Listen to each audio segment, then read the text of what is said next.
And இந்த படத்தை பற்றி இன்னொரு விஷயம் பார்க்குறப்ப என்னென்னா, இப்போ வர அதாவது இப்போ இருக்கிற இந்த டேரக்டர்ஸ்லாம் என்ன பண்ணுறாங்க அப்படின்னா, ஒரு பெரிய ஹீரோ வச்சு படம் பண்ணுறப்போ அவங்க பழைய படங்கள் என்னென்ன விஷயங்கள்லாம் பண்ணியிருப்பாங்களோ அதை மறுபடியும் ரீக்ரியேட் பண்ணி ஃபேன்ஸுக்கு ஒரு விஷயமா கொடுக்குறாங்க.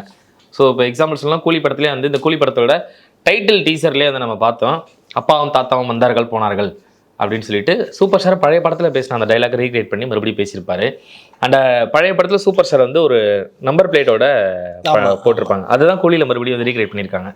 ஸோ இந்த மாதிரியான விஷயங்கள்லாம் மறுபடியும் அந்த மாஸ் ஹீரோக்கு எடுத்து பண்ணி ஃபேன்ஸுக்கு வந்து ஒரு ட்ரீட்டாக கொடுக்க போகிறாங்களோ அப்படின்னு தான் எதிர்பார்த்துட்டு இருக்கோம் கூலி படத்தையும். கதையாக வந்துட்டு ஒரு ஆணித்தனமான ஒரு விஷயத்துக்காக இது பயன்படுத்தாங்கன்னா இல்லை. இப்போ இதில் கூட வந்துட்டு கூலியில் வந்துட்டு பழைய ரெஃபரன்ஸ் நிறைய கொண்டுட்டு வராங்க. ஆனால் ஒரு சூப்பர் ஸ்டார் படத்துக்கு அது தேவையில்லைங்க.